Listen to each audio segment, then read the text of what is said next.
we have expressed, not just to the UAE, but to other countries, that they are turning it into a proxy war, that it's destabilizing the region, that in fact it's creating an environment, not just in Sudan, but it's threatening to South Sudan already faces pretty substantial challenges, but some of that threatens to spill over and make it even worse. If I can interrupt, Marco, because I think your answer's justifiable. But it doesn't serve their interest. But my point is, it doesn't serve the interest of some of these countries involved to continue to pursue this route, because instability there is going to create a breeding nest for And I guess when my hope is, radicalism. and I know you and I can have further conversations privately, is that we are pressing hard on those people that are fueling the conflict. But I want to ask the next part of this question is the U.S. leadership.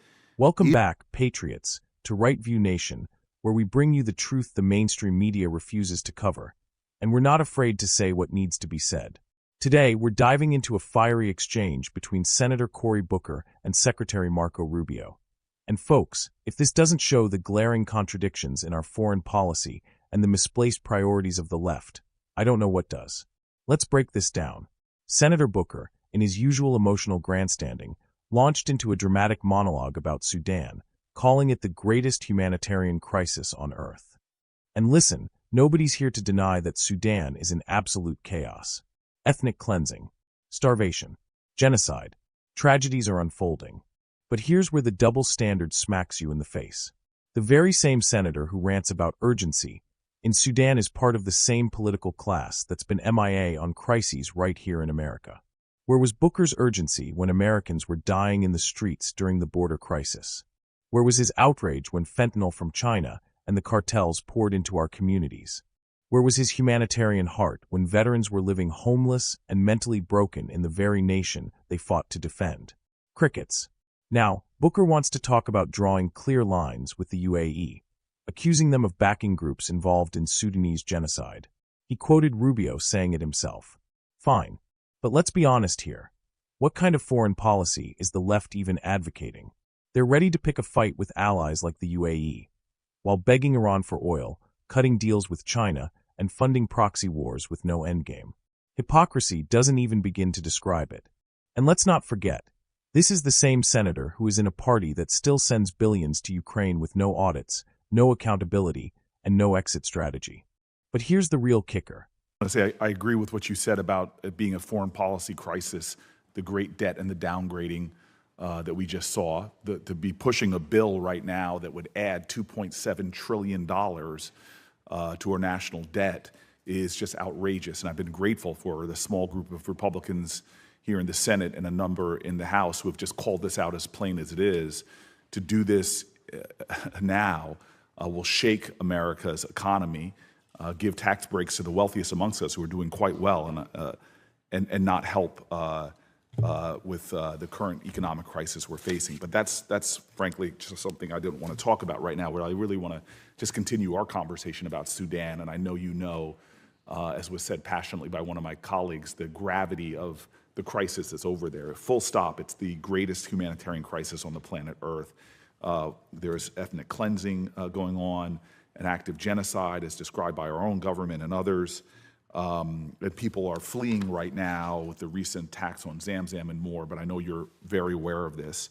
What I want to ask you about specifically is that not only did you acknowledge the genocide and say, I quote, being backed by countries that we consider allies elsewhere in the world, this is being fueled, you were saying, we must draw a clear line on that. You specifically mentioned the UAE, and you said, and I quote, take UAE, for example, they are an important partner in the Middle East, but we must be clear they are currently supporting an entity that is carrying out genocide. I'm just wondering, have you been able to draw that clear line in your conversations with the UAE, specifically addressing the issue of the supplying of arms?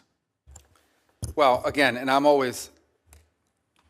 wasn't satisfied when people would answer this way when I was sitting on that side, but now on this side with diplomacy, you always want to be careful what you say publicly, because then people don't want to talk to you if they think it's going to happen in the future. Let me say this we have expressed, not just to the UAE, but to other countries, that they are turning it into a proxy war, that it's destabilizing the region, that in fact it's creating an environment, not just in Sudan, but it's threatening to South Sudan already faces pretty substantial challenges, but some of that threatens to spill over and make it even worse. If I can interrupt, Marco, because I think your answer is justifiable. The UAE is a vital ally to the United States and a lot of other critical areas of the world.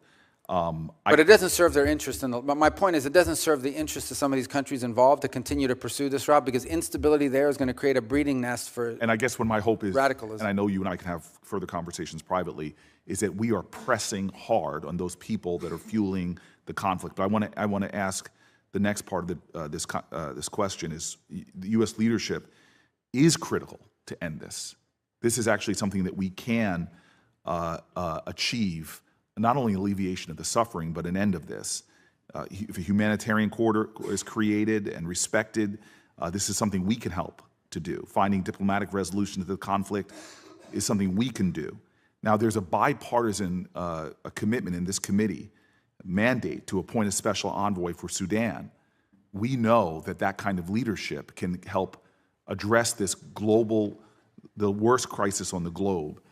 Time is not in our favor. Are you going to get a special envoy appointed, as colleagues on both sides of this aisle want to happen? We do. We want to. We'd love to have somebody in charge of that. We have a similar arrangement with DRC, Rwanda, and have seen it play dividends. Mr. Secretary, all I'm looking for is a sense of urgency and an answer yes. Yes, the answer is, but we have to find the right person, and that's the challenge.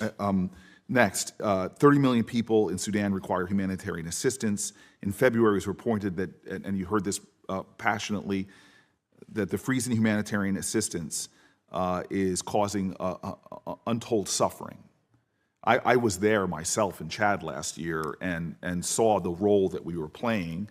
And frankly, I saw how great American companies like Plumpy Nut here were doing good, a double bottom line. They were helping to alleviate the crisis over there, as well as helping American businesses here.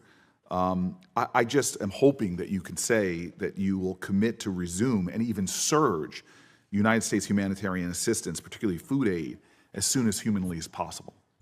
Well, all of that has been approved. All of the life-saving food and medicine programs have been turned on. To the extent that there's been impediments, has been one or two things. Either A, on the payment system front, where we faced a couple of weeks where we couldn't get money moving through Treasury because of a variety of different reasons, including changes to the technology, but that's largely been resolved. And the other is the ability to distribute it once the aid arrives at site. Mr. Secretary, you and I have been friends for a very long time.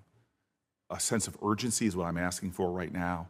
That every day that we delay or that we don't plow through the line of defense here, that's stopping this from happening. People are dying. I know you, and I know we can do better. And as you and I both were taught back in the days we were playing football, better is possible, good is not enough. I want to move to my next question for you. Is the refugee camps, the U.S. main corridor to life-saving assistance, which I said to you I visited, I'm just hoping that we can make sure that we are doing more. And I'll be specific in an example of another area. Despite the escalating humanitarian crisis, the United Nations Humanitarian Air Service is vital. The termination of those flights, makes it likely that all of Chad's aid into Chad will stop and end, and they will have no resources by the end of July. It can take a week to reach Chad's border from the capital via motorcade. And so this is a vital lifeline that we were supporting. During the rainy season, you can't make that trip by road at all. And I know, again, that you know this. Why was the award terminated for these flights? It is, to me, this is just very plain. This is the lifeline. And it was denied a waiver, which we reached out for. It's just, again, a very plain way that we could save lives. And I'm not sure if it's just because it had the UN in the title, but can we get a resumption of these flights that will literally save lives by getting resources? I think the answer to your question is that while you were talking about a mode of transport versus the actual aid, and I understand how important that is, then the question is what percentage of responsibility the United States should bear in comparison to other countries that have capability and are actually closer to the problem. So there's a broader issue here, and that is there does come a point at which we have to understand that the United States, there's great causes all over the world. And I'm not speaking specifically about the flight because I owe you a specific answer on that question. I don't recall that waiver. I don't recall the denial. Marco, that's all. Excuse me, Mr. Secretary, that's all I'm looking for. But all I want you to understand is that not every program we've ever funded is going to be funded in the future because we have to balance these things. Mr. Secretary, I am aware of that. I just want an answer. I mean, this is like Schindler's List. Doing a little more saves lives. And I know we are more capable than we are right now. And I'm asking for that answer. I'll get you the answer on the flights. And the flights and some of the other things I mentioned, and I'm happy to work with you on the special envoy. There are people on both sides that are willing to do that. And I'll say in conclusion, because I'm over, but other people did, I do not want to lecture you, especially because I know I've had enough conversations that I know your moral core. But what my colleague brought up very passionately about the Afrikaners, I want you to know, as a person that talks to countries and leaders like you do all over Africa, they are already seeing us not prioritizing ambassadors. They see embassies being closed. But the torrent I got on the Afrikaners reminded me of the torrent I got from African leaders when the president called those countries like those in Africa shithole countries. The anguish and the anger and the disappointment and the feeling of double standards. So just from a diplomatic range, where we're in a competition in many ways on that continent that you and I talked in your confirmation hearings about the profound moral urgencies, economic opportunity, security mandates, the cooperations with these countries. We have got to do a better job, in my opinion, and I've worked with you on these issues when you were a senator, diplomatically in prioritizing these issues. And I will partner with you in any way possible to make sure that we are addressing what I believe is a diplomatic shortfall right now in advancing American interests on the continent. If I might just real quick, we haven't closed any embassies, so I think people are responding to like articles talking about the potential for embassy closures and things of that nature, but we haven't closed any embassies. And we have been engaged. Listen, Africa, to me, is one of the priorities that I've set for us in terms of our global view because of the opportunities, because of the youth of the continent, because of explosive growth that we're going to foresee. And as an example of it, one of the things we prioritized, which a lot of people thought was intractable, was trying to reach a peace agreement between the DRC and Rwanda. Now, it's not done, but we brought them both here to Washington, D.C. about a month ago. They signed a memorandum of understanding. The negotiations are moving forward. They're actually moving forward very well. Our hope is to arrive at a peace deal there that ultimately ends what was turning out to be a very brutal and difficult conflict.